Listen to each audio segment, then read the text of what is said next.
Hi there, welcome to 5 from the Archive. This time we have the fabulous Eileen Sklon on to talk to us about 5 images that mean something to her from her archive. And there are a lot of great images to pick from if you're Eileen. Please do enjoy this. Eileen's also back later in this year with some brand new presentations for Camversation. So Eileen, I'll just start by saying I really do enjoy your photography, and I know everybody in the community loves your photography as well, and your thank you. presentation. So inspiring. And I know you're coming back later in the year to present again. Yeah. But we're going to maybe talk about that perhaps a little bit later. Okay. Because what I've asked you to do today is come along to share your 5 images from your archive, 5 images that perhaps mean something to you. Okay. And before we do that, though, I want to know more about you. So you and I have had a chat, and I know a little bit about you, but lots of people perhaps won't. So I'm interested in your background, your photography history, how you got to where you are now, because this kind of talent doesn't just appear overnight. I think it's got to be really, really worked on and developed. Well, thank you. So if I can pass over to you, that would be great. Okay. Well, I had my very first camera when I was 16 years old. I'm originally from Long Island, New York. So I was a beach baby, always at the beach, and it's still in my soul. It makes it, going to an ocean or any water, just, and every once in a while nowadays we need, but anyway, I always loved taking pictures. And when I first married, my husband got me a little dark room. I mean, it was the most simple thing, but it sparked the interest. So, and then I started having kids, so I had things to take pictures of all the time. And when my girls got older, I have 2 daughters, they used to call me Lois Lane from the Superman thing, because she always had the camera, and it really wasn't her. She was the reporter. The other guy, I think, had the camera, I think. Yes. But anyway, so a friend of mine was the same way, and we decided, well, let's go take a course in photography at the local college. So we did, and did that ever spark our interest? We, going and trying all the things we learned. And then when it was over, they told us about camera clubs. We didn't even know they existed. We were still young. We were like barely 40 and, still raising kids. And so they sent us to a camera club, and we almost didn't go in because everybody looked really old, like I am now. We were like ready to back out, and someone saw us, oh, girls. And it was the best thing ever, because the people were very creative and really opened my horizons to so much more. Was inspired back in those days of film by Freeman Patterson and Andre Gallant. And they were doing, well, Freeman Patterson goes by the art of seeing as his whole premise, but they did a lot of really impressionistic, ICM stuff and stuff I had not seen before. You just focused on getting great pictures, not creative ones. And who knew in slides you could open them up and put 2 together? I didn't know all that until then. Yeah. So that sparked my interest. And I never looked back at straight photography. I mean, I do it for certain things, but it's not what I love. It's not, except for one aspect, which I have in my 5 pictures to tell you about. Yeah. I've since lived in Florida for 20 years now. I don't really love it. I'm landlocked, but I can't handle the winters anymore in New York. Yes, So of course. we get our beach in, whenever we can. So yeah, absolutely. And you mentioned about that you perhaps only included one record shot or straight shot or whatever you'd like to say, because I think that's your identifiable style, isn't it? That kind of really impressionistic, creative approach. Yeah. That it's fascinating to know that you've kind of developed that over quite a short period of time, photographically speaking, I suppose. Well, yeah, but you know what was the best thing back in those days? I sound really old when I say that, but back in those days, my camera was a little metal, totally manual camera. So it almost forced you to learn, photography. And of course, straight photography was what everybody was basically doing then. Yeah. So I would carry 3 cameras. I had one with black and white film, one with slide film. I never, ever shot color film. I don't know why, I just never did. It was either slides, black and white, or infrared. And, it was like I was trying so hard to get something different. Oh yeah, I can take a great, perfect shot, but that bored me after a while. I became very bored with it. So once I met those guys and went to a seminar of those, I was like, oh, okay, I can do this stuff. But then Yeah, of obviously it course. was in, I do believe that you get the best shots when you kind of pre-vision it. When you're going Mm. to take your shot, you know what you want it to look like. You don't just get up there and take a picture. You have to kind of think, well, what am I going to do with this? Would this angle be better? Would that angle be better? Should I do Yeah. multiple? Should I, do ICM? All of that. I felt like I was giving the freedom to do it from those two guys. Mm. And then Mm. that was it. So in my camera clubs, they always tease me, one day she'll learn how to take a picture in focus. Yeah, of course. But now they all want One me day, to you're still teach not them there how to yet. do it. Yeah. Of course. Yeah. I think it's because you're able to demonstrate the kind of real creative power of the tool, not just It, as a recording yes. tool. Yes. I also belong to art leagues here, and they're not real forgiving to photographers. They think we just snap a button and, oh, they have to work so hard on their painting and we just snap a button. Mm. They won't believe that there's, more than that. But so I did a presentation for them once, and everything I looked up on the internet you could get about all the rules for making a good Mm. painting, all the rules for a good photographer, the tools. And I just kept using the same words that the artists use, the Mm. tools and the light and they were all kind of like, oh, I Yeah, of see. course. It really is just another medium of art. Yeah, It really is. yeah, So, and it is yeah. art. I do think that photographers are artists, just they're Mm. using a different tool.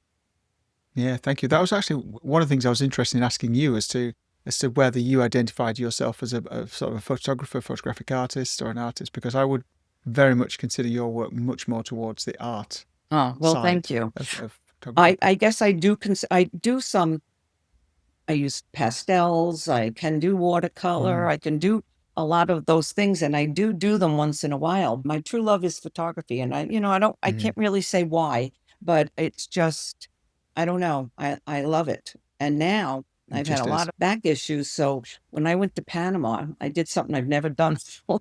I only took my cell phone.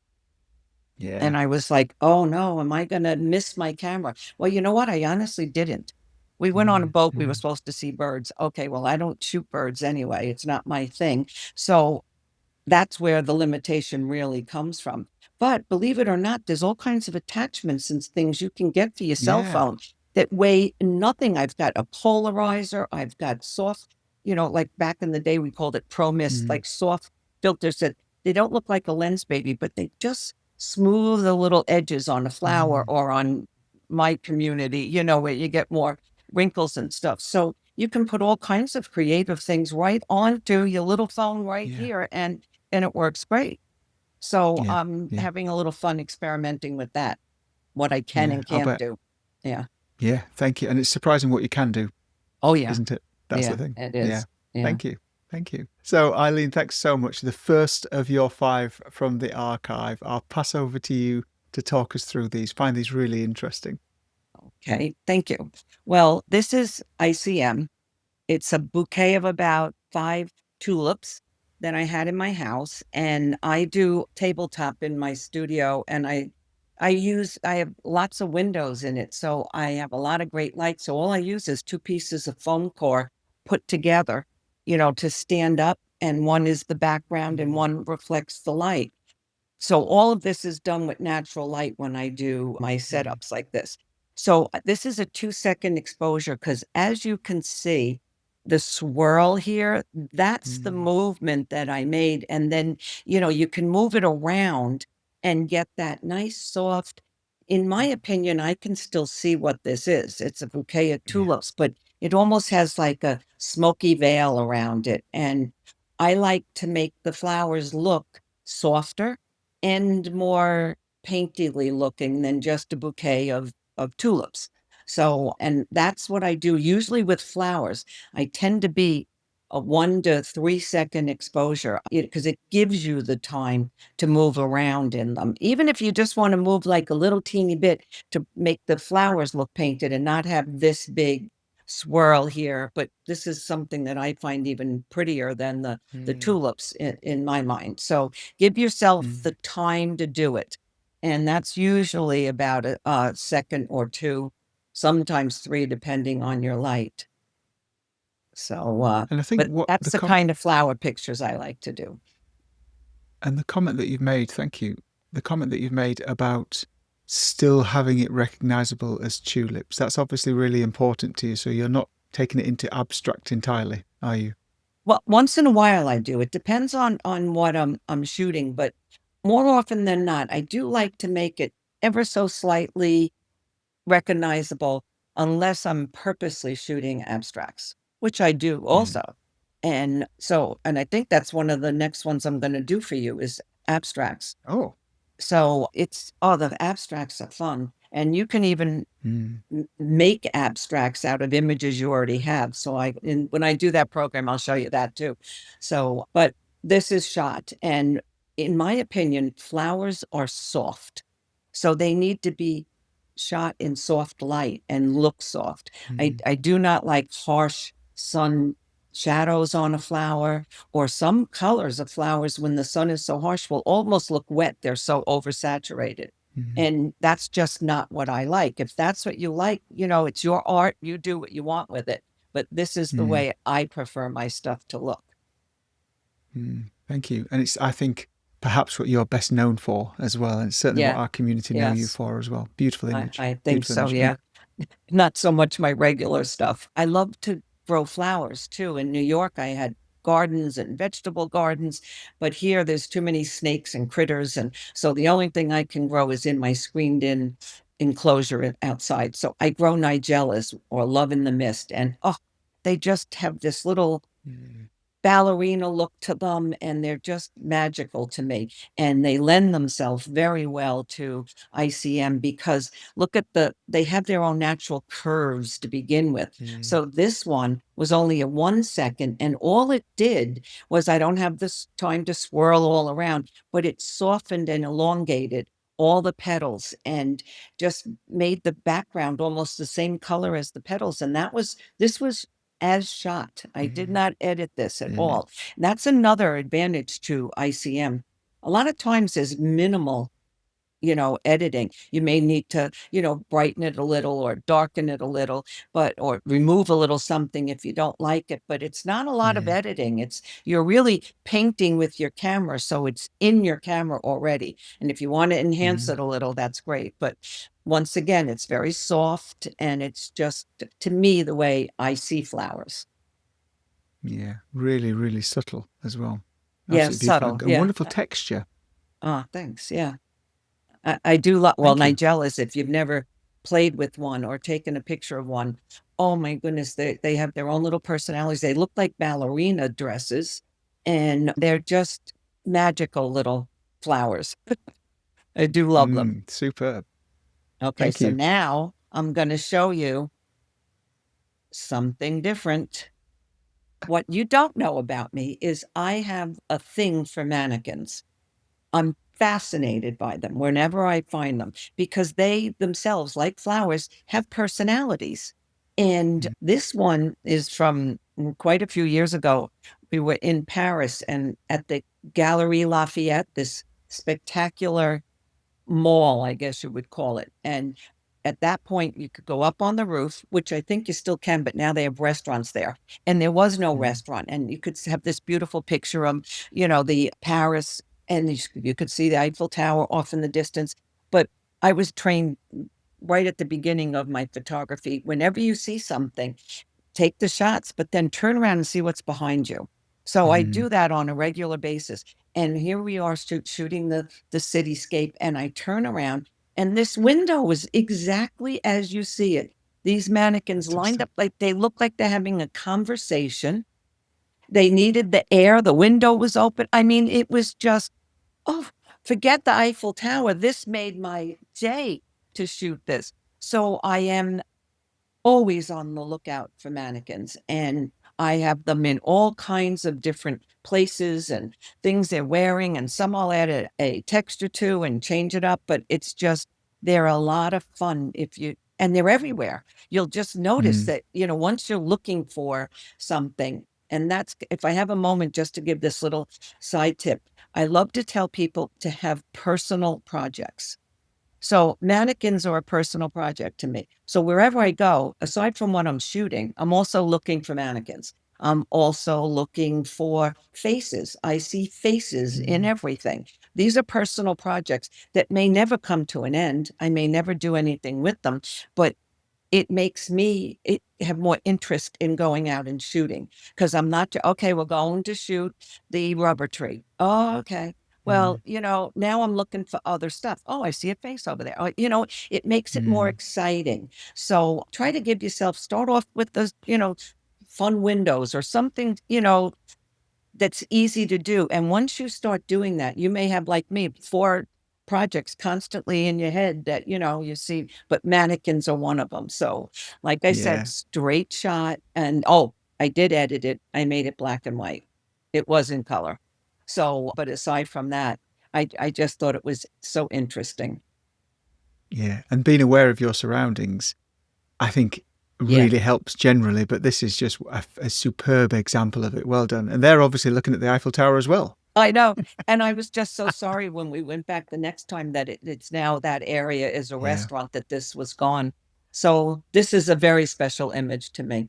Yeah. Yeah. Brilliant. Thank you. Okay. And now this is people. I also do people walking in ICM because, when I first started ICM, it was all with trees and, they don't really do anything. So you had it made in the shade, just stand there and do it. But now with people, it's a challenge. And this is in London. So when I travel, I make sure I get a picture of people walking in something that you can recognize where you are. So, of course, this was the big red bus. That was what my plan Mm. was. And I was at a light across the street and I saw these people with the blue and red. I did not change the color all the way back here. This is a couple, this is a couple, and then that. They were back here. So I took a test shot, adjusted my exposure, checked here, and then finally got it right when they would have been out of my image. I had to, this was a big black, whatever space in between buildings. So I just Yeah. copied it from here. And in the ICM, they lost their faces altogether. So you see this Yeah. color here. I just took some and put it there. But I love Mm. seeing the pictures of the people in the different cities. And also, it's a challenge and it helps you do better with your photography when you challenge yourself. Mm. And getting Mm. people walking is a challenge. So my one tip, if you want to try it, identify your subject when it's pretty far away because it gives you the time to compose your shot and to test your exposure because they're walking, they're not standing still, they're walking. So you don't have a whole lot of time to do it. And this one then in topaz, I did add a texture, but I have this blown up hanging in my house on canvas and Yeah. they really lend themselves well to that kind of, you could put it on watercolor paper or you could put it on canvas. Mm. And so that's my fun of taking pictures of people in the cities. This is a beautiful image, and I think perhaps almost a stereotypical Eileen Sklon image, if I may say that in a positive Okay. way, because it's Yeah. such an identifiable style. And I Uh, remember when you shared this in the presentation, people were just blown away, but you absolutely can blown see away what by it this. is, right? I mean, you really Yeah. can. That's what I mean, where it's mostly really abstract, but you still can kind of identify what it is. So thank you. Mm. Mm. Excellent shot. Thank you. This is the last one. I did say I grew up on Long Island and I was always at the beach. So there is nothing that makes me happier than being at a beach and hearing the sound. And this is a shoreline and there's the water and the sky and it's extremely subtle, but this would be more in my as abstract section, because you Mm. have to really kind of look at it. Once again, I have this on canvas hanging in my house. And somebody once said to me, how come there's nothing on that picture? Like I said, oh, there is. You just have to look at it and you'll see it. But so it is very subtle, but I find it soothing. Mm. I could see why. Yeah, and that's what I like. I like my photography to make me happy. And Mm. when you're doing something that you love and makes you happy, I think it just comes out better. And I think maybe people can almost feel it a little, that you love what you do. That's the thing. I'm not Mm, shooting something for judges by any means, because most judges yeah. don't love this kind of stuff. But I think that's the biggest mistake a lot of photographers do, and Mm, artists. They're trying to please people, so they do what they think they want. And I don't think it ever comes out as good as when you do what you love. mm. And also, I think it's not only as coming out not as well, but also perhaps the enjoyment in getting there if you know Yes, you're artificially doing it for somebody else too. right. And using that word artificially, no, I do not recommend doing ICM in editing, which you can do, but it has a very mechanical feel to it. When you do it with your camera yourself, you're painting with your camera, it has a more organic feel, and I think it's noticeable. So, Yeah. because it's the little imperfections that make it, you can tell right away it wasn't done in Photoshop or something. So get out there and try it yourself, and you can feel it because you're moving. So you really are feeling the picture you're taking. You're not just snapping a picture, you're feeling it. Yeah, thank you. Feeling it. I think we should do a series called Feeling the Picture. That's a great Yeah, idea. Absolutely right. great idea. Well, so that So was thank my you. 5 images. Yeah, And I hope you see a little. Well, yeah, we had the one straight shot in the middle there, but someday, well, maybe in my abstract one I do for you, I'll put some of the mannequins in. They're so fun. So, thank you so much for sharing those, Eileen. oh, I you're really, really welcome. appreciate it. Your work is beautiful. We Oh, really thank love you it. Thank so you so much much. for doing so. Thank you. Thank I you. always enjoy talking with you also. So thank you.